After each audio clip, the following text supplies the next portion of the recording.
everybody? Welcome to another edition of Box Seats. Your host, Frank Holder, here, where we sit here and talk about sports with comedians. My man, Mike Sean, is in the building. I don't know where everybody else is at, but we're going to do it, Mike. We're going to do it. We're going to do it today. We're going to do it. How you doing, Mike? Damn. What's good, Frank? What's going on? I see the beard coming in. I don't know if that's just from the layover from the awards, but I see. All right. Mo ain't on here. And I'm tired of shaving. No, Mo's traveling. He's coming. He's traveling. He's coming back in from LA, so he's trying to do his thing. Oh, that's right. You left him out there. That's right. You left him out there. Yeah. Poor guy was on his own. Poor Mo was on his own. Yeah, like he was like, "Hey, get back when you get back, Mo. Get back when you get back." You know. I'm out though. No, Frank's already home and comfy, but I mean that is paying your dues. When Frank's home and comfy, he's like, "Hey, I created this. Like, I don't know about you, Mo, but get here when you get here. Like, if you wanna hit us up on your phone from the airport, do what you do. But I'm home. I done kissed wifey, the whole thing. I'm good." Yeah, see, you know.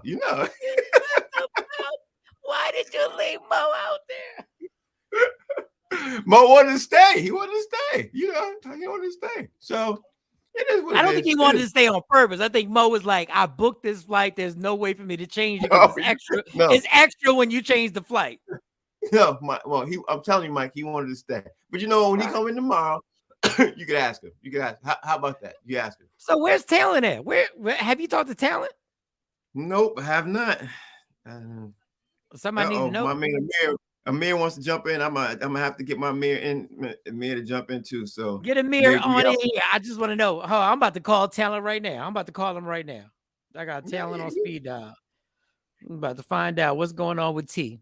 Somebody need to know before I call. You ever ask somebody that? Something I need to know before I call this number. Something happened. Before I call T, I've known Talent since I was in my 20s. I'm 51 years old. Somebody need to know about this phone call before I make this phone call. I don't know. But you know what? I want to say that means you do know. When you say you don't know, that means you do know. But go ahead. Go ahead. It's something you know you're not telling me. No, I really don't know. I mean, what could I went away? What could happen between the time I was gone away to the time I'm back? My man Amir is in the building. Amir, how you doing, sir? I'm good. How's everything? Good to see you, Mike. How's everything, gentlemen? What up, Amir? You heard from Talent? Because I'm trying to figure out what's going on with Talent. I'm trying to figure this out. I haven't heard from him today. No, matter of fact, he sent me something to laugh at a second ago, but I have no idea what T is up to. And Frank, congratulations, sir, on your show. It looked like it was phenomenal, man. So big ups to you on that whole project. Thank you, bro. I appreciate that. My man Rodney Perry's in the building too. Like it's coming together, boy. Now it's coming together. Rodney, how you doing? What's going on, gentlemen? How are you?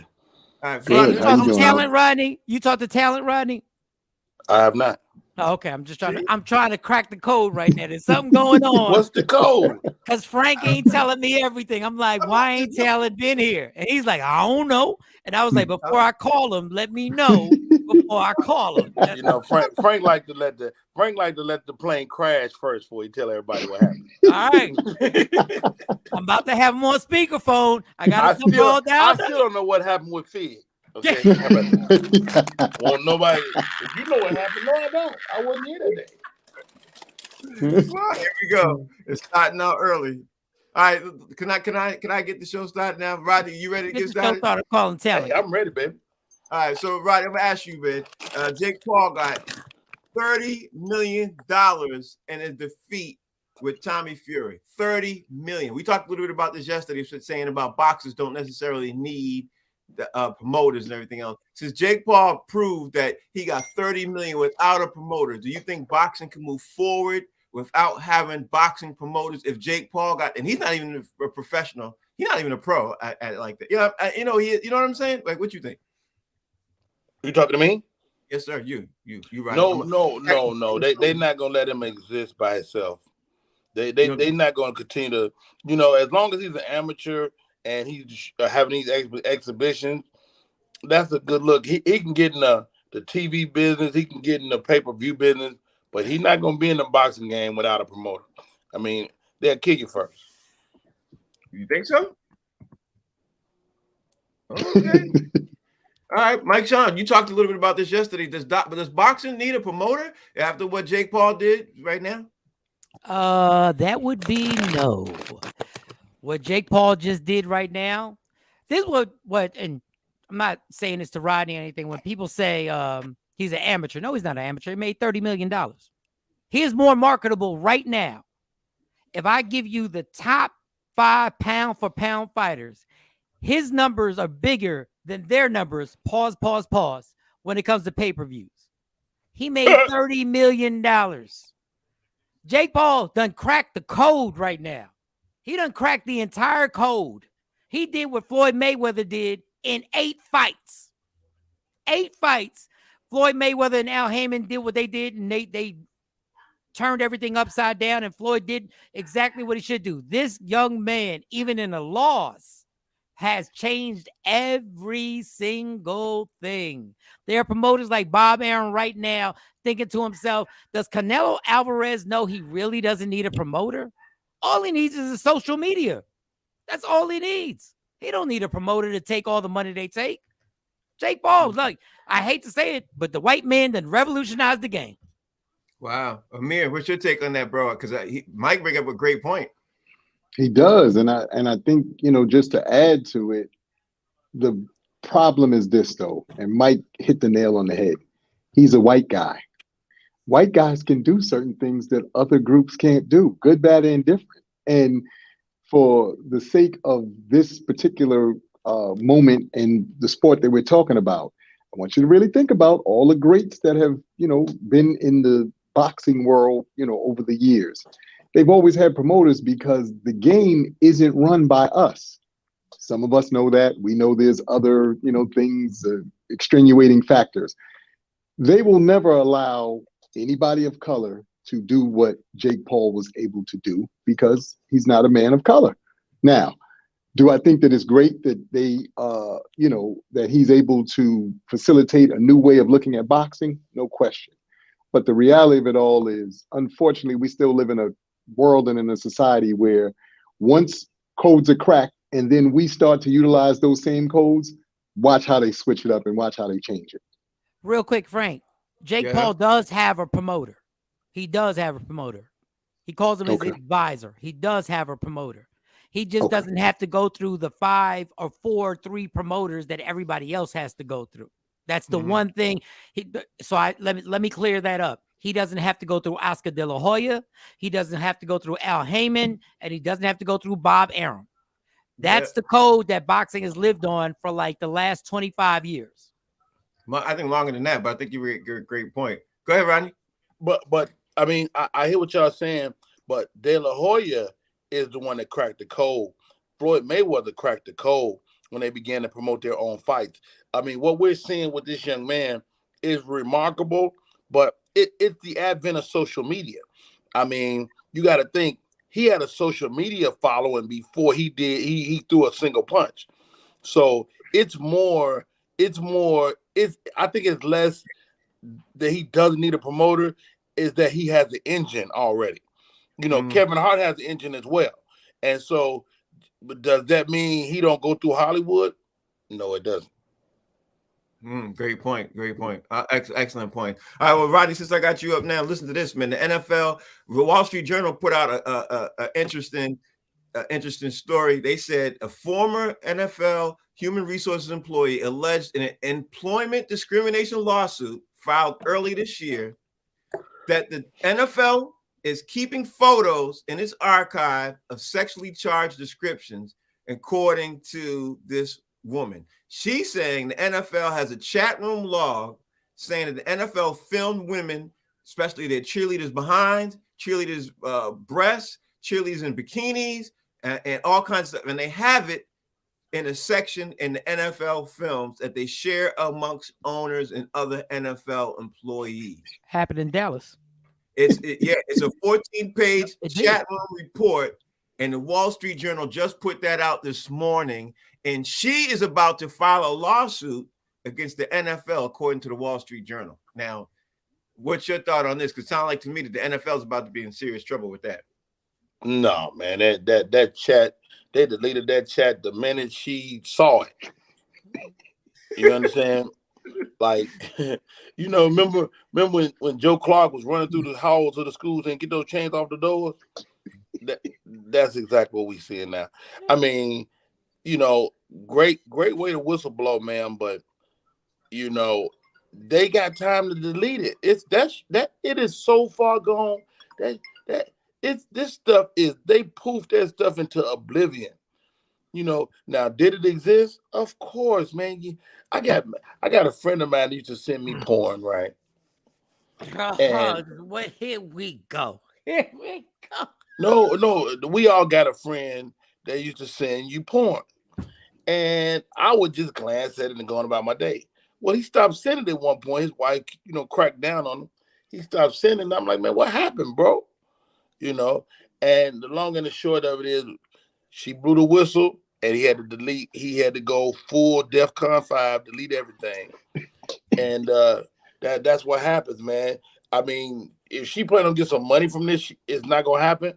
And more than anything, she just messed up some fun, man. And that's why we don't want women working with us. She messed up fun.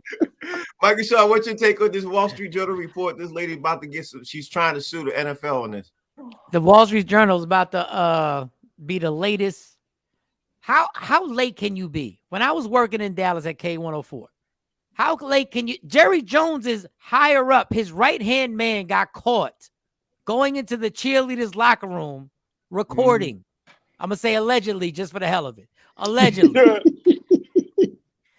Not only that, he tried to tape other people's wives as they were having meetings. I'm not going to say that wife's name or whatever. This is all the Dallas Cowboys.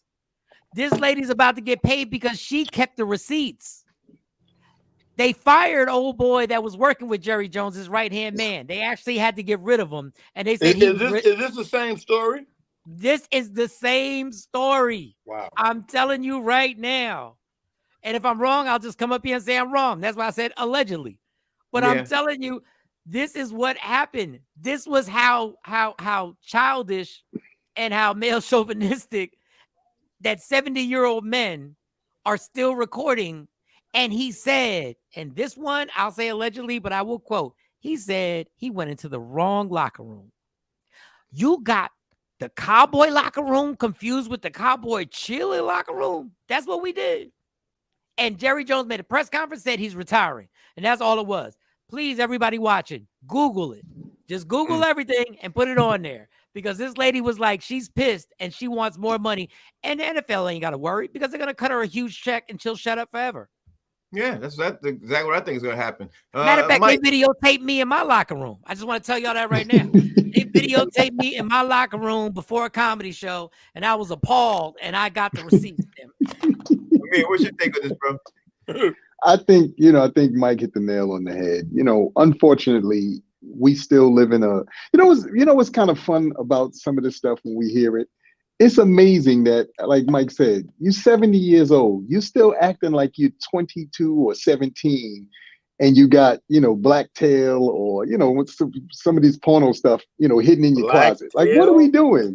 You know what I mean? Like, what are we doing? You're a whole grown up, sir. And in your particular case, you're a billionaire. So, which means you could get anything that you want anytime. So, like, to still be doing kiddie stuff, like you peeking around corners with a little camcorder and stuff like that, it's kind of hysterically funny and sad at the same time. But I think Mike, nailed it. I think this lady is going to get paid. I think that, unfortunately, it's not going to, do anything or make that much of a ripple or as much of a ripple as we think, because the NFL is still an old boys network. And as we know, based off of some of the other things that we've seen, that is never going to be cracked. They have done their due diligence to the best of their ability by hiring a plethora of beautiful ladies who seem to understand the game, and now we're doing sideline reporting and all that kind of stuff.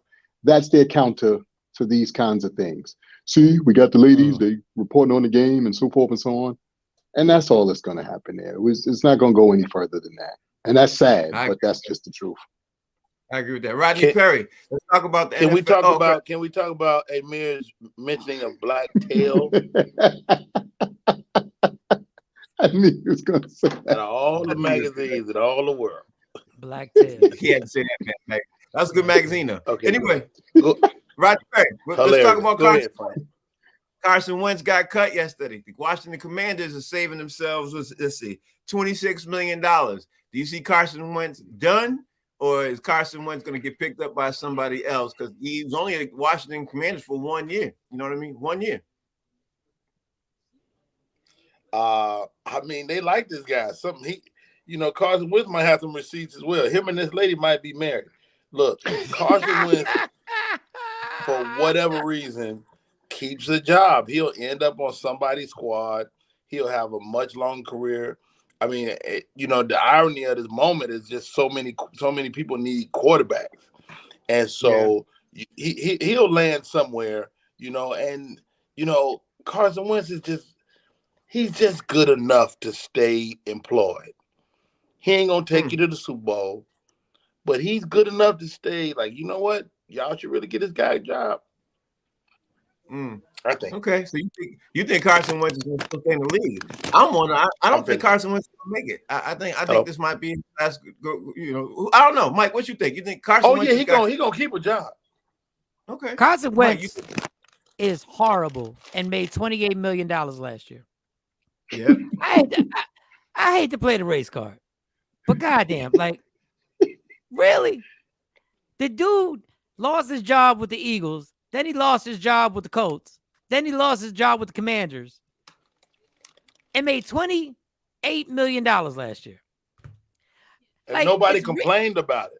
And nobody is mad. There are no fans calling sports talk shows talking about how can we use that much salary cap money on Carson Wentz. Yes, it is a black and white thing. Y'all are killing me right now. Y'all still mad at Deshaun Watson for getting that $250 million guaranteed. But y'all not mad at this guy who's a scrub making $28 million last year? Y'all, I hear people chatting in Philly about, Jalen Hurts is going to crack the bank. He went to the Super Bowl. He should crack the bank. The person who shouldn't crack the bank is the person who's lost his job in the last two franchises. Of course, the answer to the question is, of course, this white boy's going to keep a job. He's going to be somewhere. And everybody will say this, if we can just crack the code on him, maybe we could bring him back to what he used to be. Watch. He'll spend 5 years in the NFL right now with them saying, they'll go to Geno Smith. You see what Geno Smith did? We can do that with Carson Wentz. Watch. He's going to be in the NFL forever till death do us part. How about this? RG3 is a commentator, and this guy's still playing. And what's wrong with the world? Ooh, great point, Rodney Perry. Great point, Rodney Perry. Great point, Rodney Perry. My man Amir, what's your take on Carson Wentz right now? Again, it's one of those things that you kind of smile about, and at the same time you feel saddened by, because I think Mike really just hit the nail on the head. I love how, for instance, even and this is just changing topics and ideologies for a quick second. The gentleman who's taken over for the Commanders, Bieniemy is, if I'm not mistaken, is he the new coach or whatever? Mm-hmm. Yep. Cats are going on record. Well, he really isn't the brains behind. So wait a minute, he's not the brains behind anything, but the team that he supposedly worked with or worked close with the other coaches, he's taken them to the chip at least 3 times in the last 5 years. Right. He's got to be doing something, right? He must know something. There's no talk. Yet, every other offensive coordinator, I've never heard anybody jump out the window and go, well, he really wasn't the brains. It was this person or that. So do you see the difference in what they do in terms of the perception that they make of certain players and certain coaches, just based off of not only skin color, but based off of what they think and or perceive our ability is to, be able to do the job? I did the job. The work speaks for itself. Like I said, we've been in the last 5 years, we've been there 3 times. What else do I need to do? No other people have to go through that. To that same point, Frank, and this is no, knock to your coach, but he hasn't been there in a few years, but they still keep talking about how great a brain. Like, stop, y'all. Like, let's call things as we see them. Carson Wentz, as Mike just pointed out, is a scrub.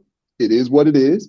He should be commentating just like Tony Romo, just like RG3 and some of these other dudes, and that's that. But that's not what's going to happen, because the point that Mike just made, they're going to try to make him somebody. They're going to turn him into something because that's what the league needs to do. Because there's Jalen, the gentleman from Philadelphia. There's Patrick Mahomes. There's the dude in Baltimore. It's too many of these dudes now.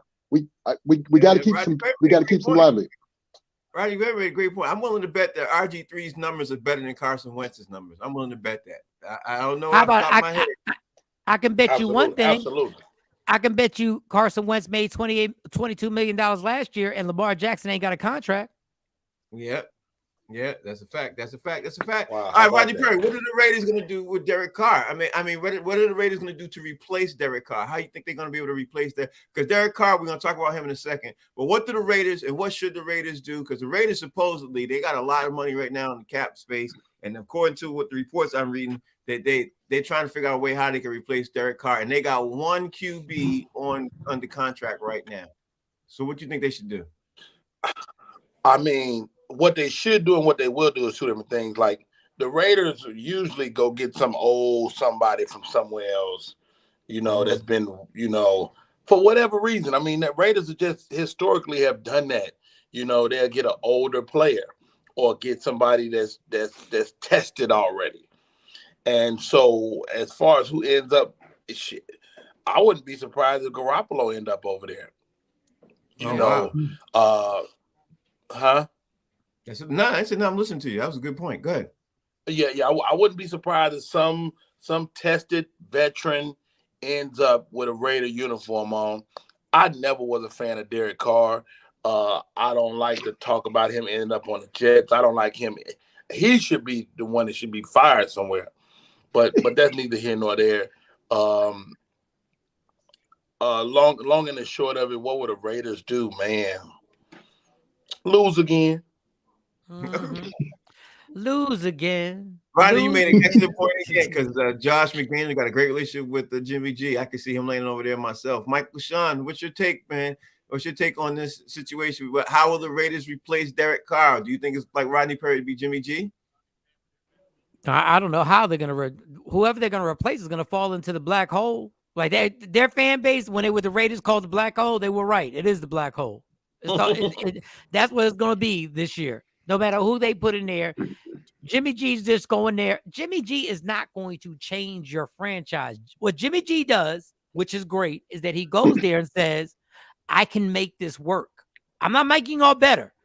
Whoever does if you guys do your job, I'm going to help you. I'm going to be right there. Man. I'm not going to elevate your game.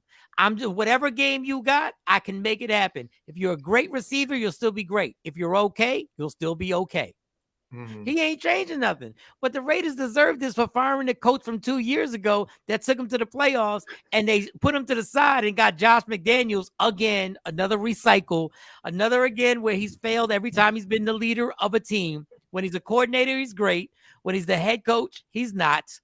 That's just what happens. So I don't know if they get Jimmy G. I don't know if they get I don't know who they get. They get I don't even know. I don't even know who else can you possibly put out there via trade. The best thing they could have done was kept Derek Carr because he fits. But Josh McDaniels didn't want him there. And they gave Boy Genius whatever he wanted. So I hope they fail next year. Well, they might just work on that. They got some of the best receivers in the game, and tight ends too. So my man Amir, what's your take? Well, we don't throw his name around because we love him in the yellow and green, but who could end up over there because, like you said, they have a good receiving core, and they just need somebody. Yeah, because they need somebody who could get the ball to those guys. Look, Aaron Rodgers has been phenomenally great when he's had great receivers and great tight ends. Let's not, sugarcoat this. Let's not make it personal. It is what it is. Over there. That's actually so. Come on, Amir. So in fairness, he may end up over there. He's on the swan song anyway because let's be clear, it's not that he's not a bad man anymore, but he's not the bad man that he has maintained for such a long time. So now maybe going out in the swan song over there in a warm climate, again, with one of his top receivers, a cat that he's super familiar with, and some other pieces that he knows he can get the ball to, that's when Aaron Rodgers thrives. When he has receivers and he has that, kind of what you call it, he's unstoppable. But when he doesn't, we really don't talk about that, and we kind of give him a pass. So that's a possibility. I feel bad for Derek Carr because I think he's on the short end of a bad situation. I think the things that happened even a few years ago with Chucky, I can't think of his name right now, but you know what I'm talking about, the coach that got all caught up in whatever. I think that's really, what messed up their whole franchise. And they never really recovered from that, to be honest with you. Yeah. And it remains to be seen if, they can finally turn the corner and close the, pages on that whole fiasco, because that's really what messed them up. All right, so let's talk about the NBA now. I'm gonna bring in our Los Angeles Lakers expert, Mr. Rodney Perry, because we got to talk about the LeBron James incident that happened a couple of days ago. Man, LeBron James looks like now he's going to be injured for at least 3 to 4 weeks. But people were talking about they were picking up some steam and everything else. So I guess my question to you, man, is do you think that the Lakers are going to be able to make the play-in or 6th seed with LeBron James being injured? Because regardless of what LeBron James's play, they still were playing much better after the season trade, the trade deadline. What's your take, Rodney Perry? Well, it seems like, when they have these moments when they want the team to jail, they ask LeBron to sit out, because look, I swear that's where it seemed to me. No. So they did it with that other team, and they're probably doing it with this team. LeBron, give us 3 weeks with these guys. Let's get them to jail by themselves, and then we add you back in, and it's nothing but gravy. LeBron can literally morph into whatever you need. And so you get a big fella some days, some low management days off where he can get some rest. Because we found out when he was going for this little point title, he needs some days off after that shit. Excuse my language. And so he took 2 or 3 days off after that. So, give him 3 weeks, let him tune up for the playoffs, and let's see if these new guys with Anthony Davis, we need Anthony Davis to retake his role as a number one and get the rest of these guys. They look phenomenal against the Golden State Warriors the other day. They made a 27-point comeback, with LeBron on the floor. So we want to see what they're like without LeBron. I think that's the whole gist of the whole situation. I think Anthony Davis's play is being under talked about too, Mike. But I don't know, Mike. No. He's playing great basketball. He's just not scoring. Mm-hmm. Great point. What's your take on this, Mike? Do you think the Lakers are going to be able to make a run in for the play-in? Because right now they have the 10th slot or the 6th slot. They're trying to get to the 6th seed. That's what they're trying to get because they don't want to play in the play-in. What's your take on this with LeBron James being injured, Mike? I'm going to preface everything saying I'm a LeBron fanboy before anybody comes at my neck. The problem with this is that y'all wasted so much time with that Russell Westbrook experiment that the tread is starting to come off. Like, LeBron is 38. This foot injury is a serious. It's not as serious as in career ending, but as serious as it's going to be lagging. It's a lagging injury that he's going to have to deal with because y'all finally came to your senses and put a team around him instead of getting a bunch of stars and grabbing this name and grabbing this name and grabbing for this and grabbing for that. And now they do have a quality team around him. Unfortunately, now everything's catching up to LeBron when it comes to little injuries. And that sucks. And yeah, I'm a fanboy for LeBron because I think he could really make a run with this team if he was right. So now he's got to sit out a few weeks, and I think the team will survive. I think they can still make the play-in. But if you make the play-in, you're asking so much of a team to go to the play-in, then go to the playoffs, then go through 3 rounds of Denver and the rest, Denver, Memphis, and the rest of those boys, which makes it virtually impossible. Anthony Davis is playing well. He is.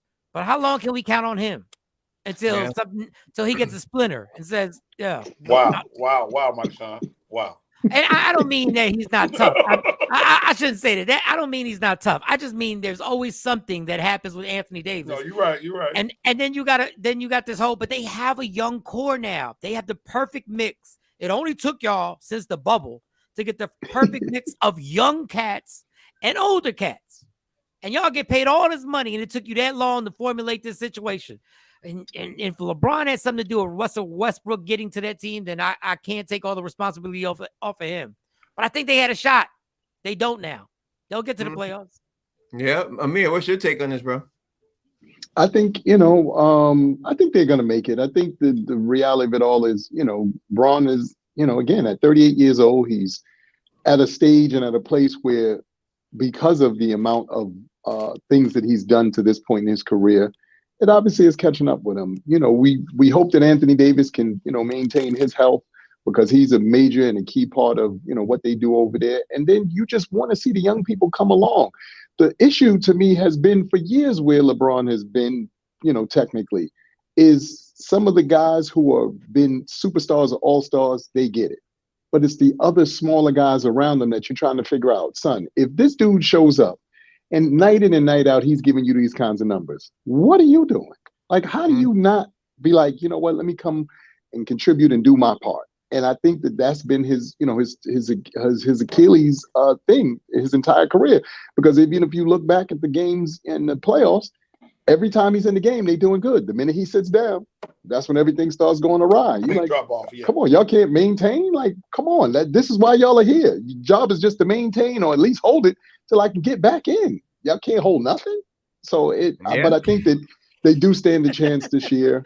And I think to the point that Mike just made, the West is not going to be a cakewalk for anybody. It's going to be a fight. It's going to be a dog fight for everybody. So it'd definitely be interesting to see. I 100% agree with that. Rodney Perry, the New York Knicks won their 6th straight last night against the Boston Celtics. They knocked out the Celtics at the top spot.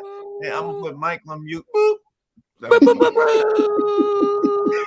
Rodney Perry, you take a minute now. The Knicks, are they getting it together, you think? 6 straight? Are they seeing some stuff? What's your thought? The Knicks look great, man. I mean, it's crazy what winning does to a team. I mean, you see the Knicks winning, and they all of a sudden look like a better looking group of guys. And I'm on record, and I've said it before that the Knicks are just ugly humans. But they have found a way. What's the main guy over there? What's his name? Randall. Julius Randle. Julius Randle. This guy look like borderline handsome now, and with that comes some wins, man. I blame the women of New York for taking care of those guys, getting them stress free, and well done, man. I'm impressed. Way to go, Knicks. Yeah, so all right, so that's his take on the New York Knicks 6 straight victory. What's your take, Michael Sean? We beat Boston. Go to the next one. We beat Boston. I know we beat Boston. No, but they look great though, right? Yeah. And the fact that Jalen Brunson's acquisition may be the most untalked about acquisition of the year. Like, that dude has changed everything, even though he scares me sometimes when he dribbles too damn much. But hey, it's working. I think they can overtake Cleveland for the 4th spot. And we're gonna have ourselves a fun playoff situation. I still don't think, listen, I love my Knicks. I still don't think they can beat Milwaukee in a 7-game series. I don't think they can beat Boston in a 7-game series. And I almost gotta say, I don't think they can beat Philly in a 7-game series. But I think they can beat Philly. I don't know, because Philly and Harden is playing well, but I don't know. That's a up in the air one. I'm proud of them. I'm glad that they didn't. Matt, can you imagine if the Knicks had got Donovan Mitchell like they were supposed to when they was in the off? You didn't have to bring that up. You had to bring that up. Okay, I'm sorry. No, that's good. Since you did a I just wanted to do a to you. That's all. You had to bring that up. No, we probably actually, to be honest with Frank, if you put Donovan Mitchell on this team and you were able to get Donovan Mitchell and have Jalen Brunson on the team, we'd probably be a contender to go to the championship. Yeah. Wow. Probably would be. Yeah, but things didn't happen. Yeah. But that was foul, Frank. That was foul. I just was thinking out loud. That was a foul ball. What's your take on the Knicks winning the 6 straight? No, you know what? Again, it's always great to see the Knicks, come together. They obviously, again, don't have a superstar. They have a crew of all-stars and some really great role players, which is what you need. And, one of the things. My issue, with the Knicks, and it continues to be, is why by not having a superstar, you don't have somebody who has the mind frame and the mindset to take over when things get a little, crazy for you. All of the teams that, Mike just mentioned, you got Giannis, obviously, who, when all the chips are down, him and they can take over a game. You look at Boston, you got Ebony and Ivory, you got Tatum and Brown. Those two. Those two could take over a situation.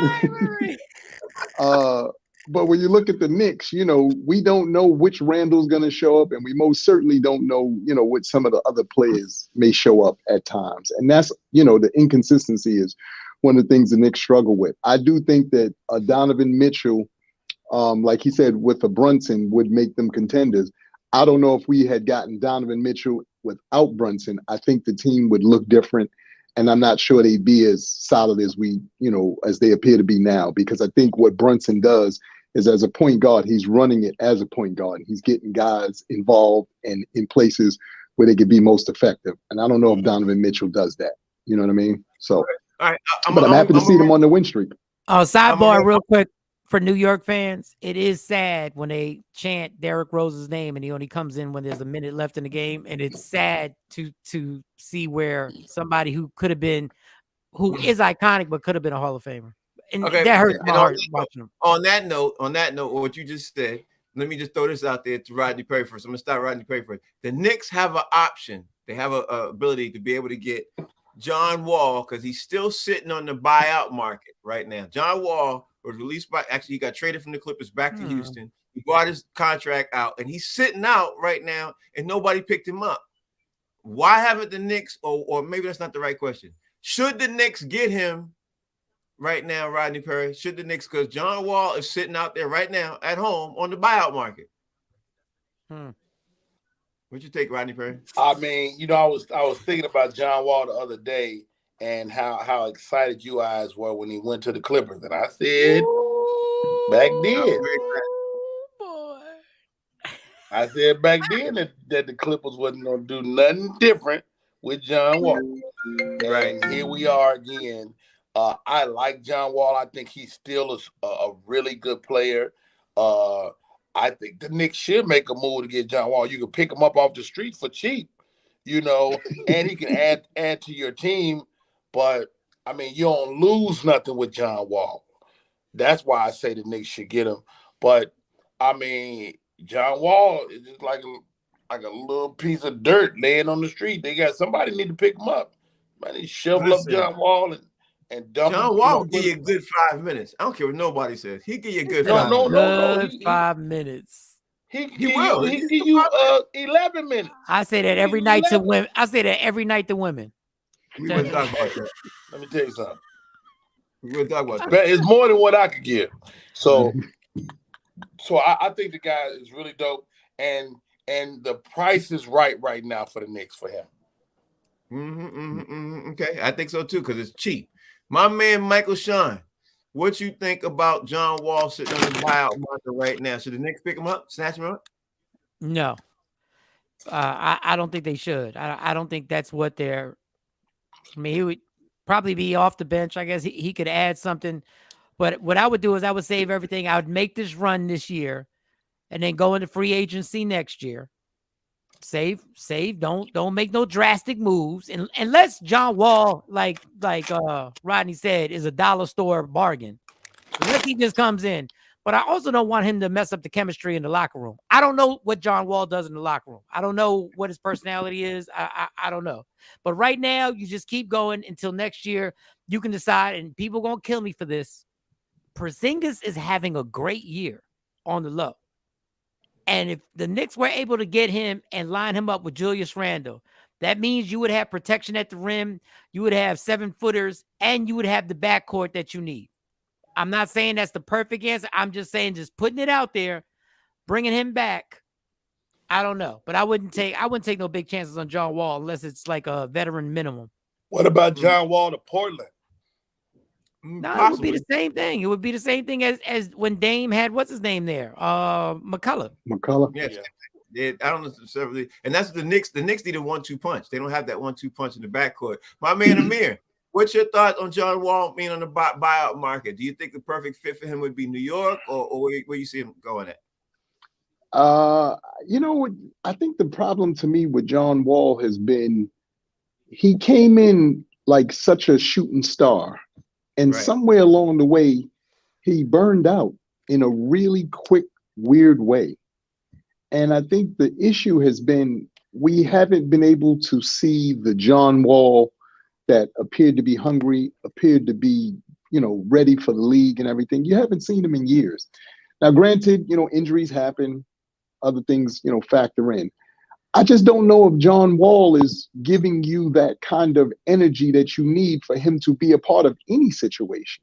When you look at the league right now, it's driven by guys who can either score, get to the basket, exciting to watch. John Wall isn't any of those things. He's fast, yes. But after you get past the speed, there's nothing else left for you to be excited about. And that's the problem. So I don't think that, you know, he necessarily is a good pickup or a bad pickup. I just think he has to figure out what he wants to bring back to the league if he plans to stay, because we've seen it happen time and time again. Harold Miner, remember, he was Baby Jordan. Wow. And then all of a sudden he was no longer in the league. You understand what I'm saying? And I think, unfortunately, John Wall falls in that, you know, kind of energy. Sir, what do you want to bring to the league if you still want to be here? Because that's what you got to figure out. Yeah, that's a great point, because Harold Miner was supposed to be the next coming, the second coming. But, you know, that's what it happens. Let me ask you about Rodney Perry. Let me ask you about LaMelo Ball. He got injured, and they're very upset down in Charlotte because, you know, they were trying to make a run this year. He gets injured against the Pistons. He's going to miss the rest of the season. Word is Michael Jordan and his team around there, they're pretty upset about this because this is like their third biggest injury they had on the year. So now they're scrapping this year too. Should they trade LaMelo Ball during his injury, get him out of there and try to work on something else and get a couple picks for him? What you think, Rodney Perry? I mean, great question, Frank Holder, man. I mean, the short answer is this, man. None of us are any good when a ball is hurt. And you. It reminds me of my days back in I walked that one. I mean, yeah, I boxed for a couple of years when I was in the Navy, and so I'm boxing Mike Sean, and the young man, he caught me with a low blow, and I just remember being incapacitated when my ball went down, and I don't know if there's a whole lot you can do when your ball is hurt. I mean, you trade a ball for another injured ball, maybe. I don't know. I think we had that story last year about when Dick Vermeil and the Ball brothers was getting together to buy some property. And so, I mean, the long and the short of it, Frank, is that sometimes you got to let the ball heal, man. And he ice it down, and he'll be back in there in no time, man. Michael Sean, what do you think about LaMelo Ball being injured, man? What should they do? It's just you got to be nervous because you don't know if he'll ever ball out again. I don't know. You know what? Great point, Mike Sean. Great point. I don't know. I mean, I'm telling you, man, when you ain't got to do nothing but graze the ball. Yeah, that's all you need. The kid is only 23 years old. So at this point, I think a young ball. He's a young ball. And sometimes you gotta give balls time to mature. And you know, is that right? You gotta give time to mature. All right, anything I say right now is not gonna make any sense. Go ahead. All right, listen, I'm enjoying this. Did they trade him? Did they trade LaMelo Ball? I think they will trade him because I don't think the Bulls right now have strategically put that team together properly, and I think they got a lot of problems in there. So I think they will trade him, and I think a team will take a chance Yeah. You on mean the the ball. Hornets. And you But know, not a lot anymore. of times when Bulls, Oh, the Hornets, they the tie- Hornets, the Hornets, the they Hornets. tie my the bad. balls off on Bulls sometimes just to make sure that they're, you know, prepared to go. But the kid is he's a superstar sitting there. So if Michael Jordan is getting upset, that's because Michael Jordan is just one of them people who things haven't gone his way as an owner, and he doesn't have the patience to sit there and realize that he has a star sitting there. And you might want to just realize that maybe next year he might not be at his peak, but if you get that ball around 24 and 25, like I honestly think you're gonna think back on this and be like, we shouldn't have traded that ball. Yeah. Yeah, What I don't wanna talk what's about your that no take more. on this? Should they trade LaMelo Ball? No, I think, like Mike just said, the fact that he's only 23 years old, he's still figuring a lot of this stuff out. And I think that, he has an opportunity. And I think Michael Jordan, if he's smart, has an opportunity to, finally put together a situation there in Charlotte that makes sense. We have seen time and time again, fortunately, unfortunately, where you've been great at something in one version of your life, and then you try your hand at something else. And sometimes it doesn't always work out the way that you anticipate. And I think Michael Jordan is finding that it's different when you can smack balls around and things like that He want to play too during practice. He want to play And then get to, being an owner, and it just doesn't work. You just can't do that you just can't handle balls the same way. So I think what he's finding is that's where he is now. And unfortunately, hopefully he'll heal up, and I think hopefully they'll, keep him and allow that franchise to mature. What's your thoughts, Frank? Yeah, I think they should trade him, to be honest with you. I think they should trade him. How did they get him? You think they should let the balls go? Yes, I think they should let the ball go. Throw the balls away. Throw the ball away. Throw the ball. Indeed. How do we allow them to be around all this time without these jokes when they were saying, oh, these are the Ball brothers? Like, we should have said something back then. We did. I know Rodney Perry did. I know Rodney Perry definitely did. They got together with Dick Vermeil and see. And I mean, I'm always a fan of those guys getting together with Dick, man. I don't think they could work together without him. It's very tough. I'm glad you mentioned that, Frank. Well, freaking man. But Rodney Perry, thank you. I don't want to dwell on the ball situation anymore. No. Thank you for joining the show today, Rodney Perry. I appreciate you. I know you're doing a film. Can you tell everybody what the film is you're doing? I'm in a thriller called Bed and Breakfast. And I'm in the old town called, what's the name of it? Blackwater, Missouri, right now. That sounds like somebody gonna die. They took over this whole little town, and oh damn. Oh nice. So, and I'm staying in this like this hotel from the 1800s, and it's really been interesting, man. And they tried to wear your boy out yesterday, and I'm not on the call sheet tonight till like 8:00, so that's why I was able to come on today. That's crazy. That city looks like Trump won that city in the election. It looks like Trump won this city. Who's in it with you, Rodney? Huh? Who's in it with you? The young lady that's playing the lead is from one of the Tyler Perry shows. Her name is Danielle LaRoche. Very, very talented young lady. And I hadn't met her until we worked together, and we shot a bunch of scenes yesterday. Super, super dope lady, man. And are you familiar with Blue Kimball? He's a dope young actor too. He's in this as well. Nice. Well, congratulations on that. Thank you for coming in today. It looks like it's gonna have a home on TV One. There it is. Nice. Congratulations. Hold up. Congratulations. Go ahead. Yes, congratulations, Ronnie. Amir, thank you for joining the show also today too, bro. I appreciate that. I know you didn't have to, so thank you. Tell everybody out there how they can follow you, Amir. I'm on Instagram, A-Rock Sealy down there at the bottom. I'm on Facebook, Amir Sealy, and I'm on Twitter as Amir Sealy. I always love getting on here, chopping it up with you gentlemen. So salute and thank you. Appreciate that. Michael Sean, wrap this up, bro. Tell us everybody out there they can follow you and what's going on with you. At Mike Sean Comedy, wake up tomorrow morning. Media Room 360 TV on YouTube. Make sure you wake up on the East at 7 a.m. to 9 a.m. Rodney also rocks out with us. After that, he starts at 10 a.m. And the CW33 in DFW.